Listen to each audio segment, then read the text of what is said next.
the best fans in the world, and I'm going to put on a show. Let's go, Dublin! That's the Ivory Coast. That's the Ivory Coast. It's very Who thinks this guy's a batty boy? Silva, why you ain't here supporting y'all punk ass son? Danny Aaron! Simon Medal, I'll accept that. Here we go. Hello. Perfect. Do you want me to sing a song? Hello from the other side. I must have called 1,000 times to tell. Maybe don't quit the day job. Yeah, I would say stick to the boxing and all the other content creation. I'm getting there. This is Oscar Bevis for the Stomping Ground, powered by Wow Hydrate and available on DAZN. The female face of Misfits. Elle Brooke joins me. How's things? Things are good. I came to Dublin today. It's nice having a little away day. Just touched down. The face-offs and stuff is pretty crazy. And there's a lot of good fights on here, like genuinely. So I'm excited for this one. Can't believe I'm fighting already in 2 weeks. Time goes so quick when you're a boxer. Oh my God. Do you think time goes quickly because a lot of it's probably quite mundane? It's just train, eat, sleep, train, eat, sleep. It's the same day, same thing every single day. And then you're like, holy crap, 8 weeks is finished and your camp is done. You're like, oh no. Do you know what? Most of the boxers I speak to say that it can get a bit... Is that why like a nice little away day to Dublin just perhaps mixes things up a bit? Yeah, it's monotonous. Diet, train, work, sleep, repeat. And that's as simple as that. Yeah, I try. And the thing is, my life's so boring because I can't even go out on weekends because I'm so tired. I don't have the energy. Like, all my friends are just like partying and drinking and doing really cool stuff and on holiday. And I'm at home working or, you know, relaxing, recovering. But they will never feel the feeling of getting their hand raised and winning a fight. So I'm like, thank God all my cancer in my life was worth it. Can I say congratulations on your new house, by the way? Oh, thank you. It looks like a serious pad. I know, it's so funny. It looks fucking huge, if I'm being perfectly honest. Everyone, like Cougar was taking the mick at me because I can't remember what I said. But I said like, oh, you know, it will do. And he was like, it will do? It's a bloody mansion. Look at it. And I was like, oh no, I seem really stuck up right now. Yeah, no, I'm gassed. Like, that for my first home. I'm so proud of myself.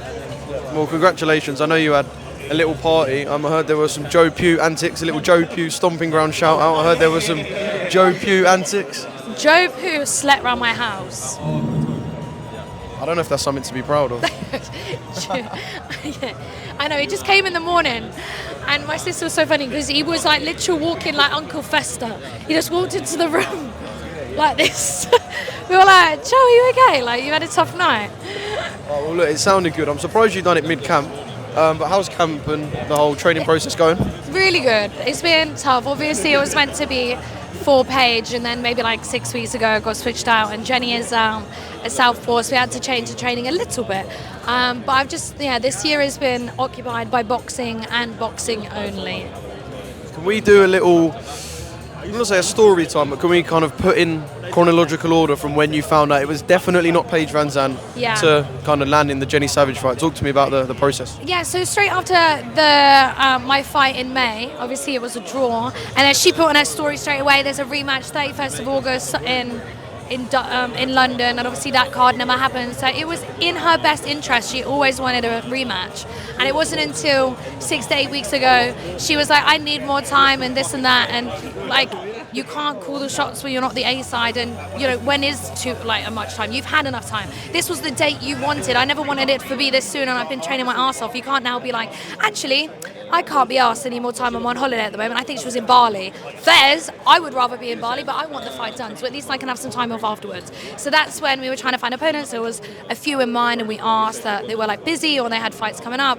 And Jenny Savage was proposed to us, and we were like, yeah, sick. Like, she's a fighter. She's good. She is good, and she's aggressive. And the amount of people that DM me like, oh, Elle, this is a tough one. But the amount of people that actually DM me when I announced I was having Paige VanZant, everyone's like, you're gonna get knocked the fuck out. Didn't though, did I? She hit me with her best shots, and I stood there, and I came back at her. So yeah, yes, I've lost my trail of thought. Well, just to give you a story time. We ended up with Jenny Savage eventually. With Paige VanZant, are you drawing a line under it now? Or because it was such an interesting fight and a big fight, can you never really draw a line under it? Yeah, it's always going to be there. You know, if it Do you have any bad feeling towards her right now? No, honestly, like, no. Like, she's just Paige. Like, I've never been a fan of her in the sense that I didn't really know who she was before I started fighting. I never like put her on this pedestal as Paige VanZant like other people did. I just got offered her and I was like, oh, you know, she's cute. I knew her mainly because she did OnlyFans rather than her fighting, LOL. And it would just made sense with, you know, very similar eye to eye. And it was such a big fight to have. And as you, like Mam said, it was the biggest non-pay-per-view card for a reason. So I think other people would want that fight. I would fight her again. Of course I would. But is it on her? Fuck knows. Well, September the 14th, Jenny Savage first. Yeah.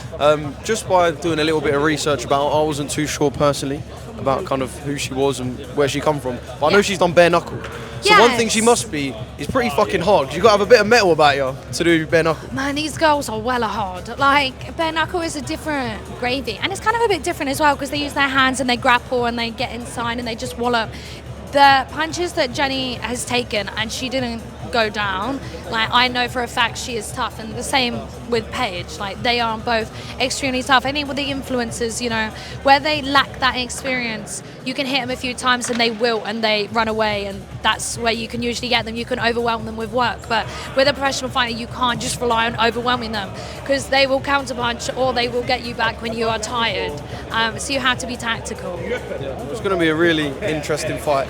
I want to talk a little bit about Dublin and the card behind us. Dublin? Yeah. Serious carnage at the weigh-in. Oh my God. What fight are you looking forward to the most?